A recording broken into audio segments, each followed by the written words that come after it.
Oh, iya, ya, monggo. Monggo silakan duduk. Nah, ini perkenalkan ya Bu, ini saya Bidan Supriyati yang kebetulan malam ini praktek di PMJ Supriyati sini. Nanti akan saya minta waktunya sebentar ya Bu, nanti saya akan memberikan edukasi tentang tanda bahaya kehamilan trimester 3 ya. Saya izin cuci tangan dulu ya Bu. Ya, Bu.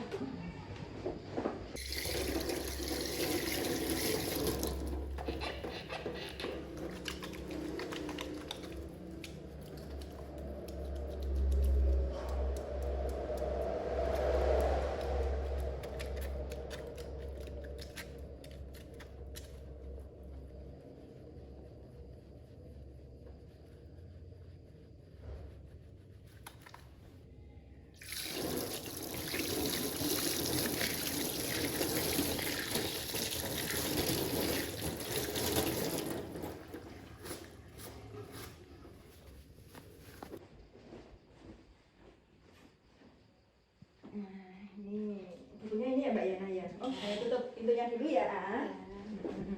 Ya, Mas Rafi, Mas Anu sini. Sini sayang. Ya enggak apa-apa, kamu di sini.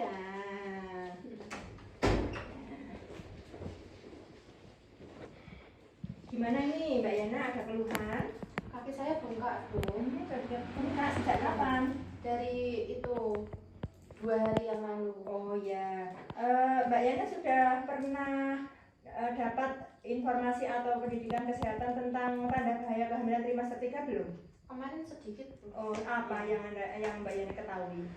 Tanda bahayanya gerakan janin kurang. Oh, gitu. Sama perdarahan. Oh ya, ya. Jadi nanti di sini saya akan memberikan edukasi tentang tanda bahaya ibu hamil terutama pada trimester 3 ya, Bu. Ini sudah berapa bulan ini? 8 bulan. Oh, sudah 8 bulan nggih. Oke. Jadi macam-macam tanda bahaya pada trimester 3 pada ibu hamil itu adalah adanya preeklamsi, kemudian gerak janin berkurang, kemudian perdarahan pervaginam, kemudian juga KPD atau ketuban pecah dini.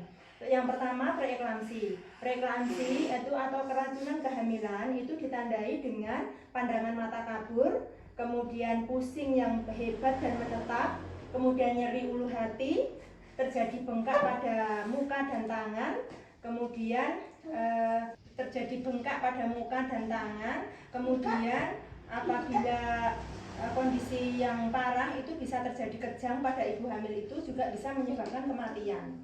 Nah, kemudian juga bahaya juga untuk janin karena bisa terjadi gawat janin dan bisa menyebabkan kematian bayi dalam kandungan.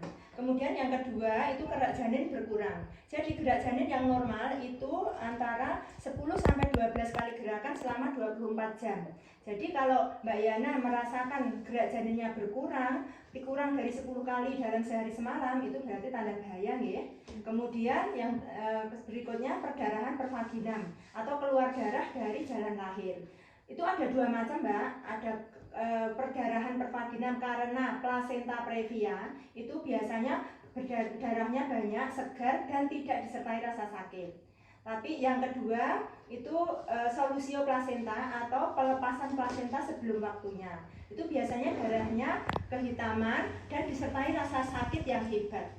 Kedua perdarahan ini sangat berbahaya untuk ibu hamil, bisa menyebabkan ibu hamil kekurangan darah dan solusio plasenta itu bisa menyebabkan kematian janin di dalam kandungan gitu nggih. Kemudian yang terakhir, tanda bahaya yang terakhir adalah ketuban pecah dini atau KPD, yaitu keluarnya air ketuban sebelum saat melahirkan. Itu namanya ketuban pecah dini. Biasanya tiba-tiba basah ya, tiba-tiba basah tapi kok tidak terasa pipis. Nah, itu berarti ketuban.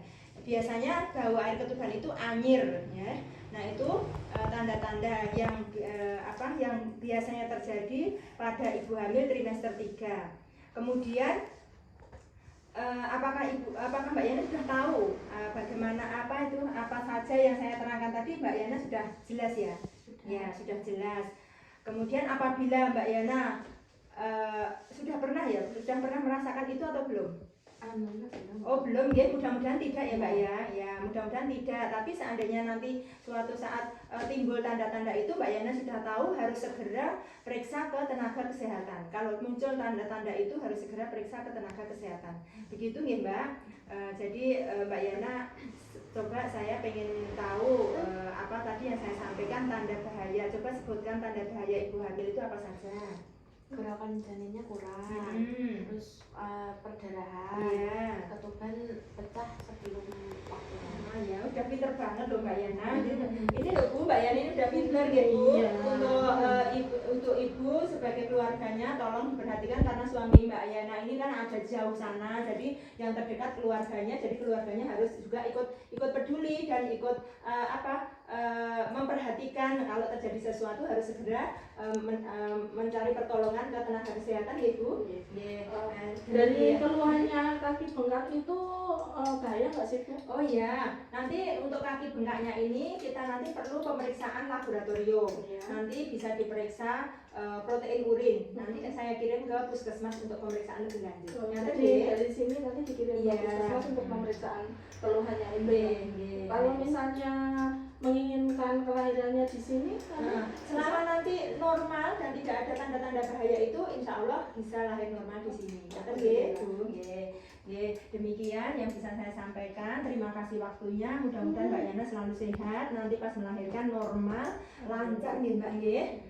Demikian kita tutup ya. Assalamualaikum warahmatullahi wabarakatuh. Waalaikumsalam warahmatullahi wabarakatuh. Terima kasih Bu.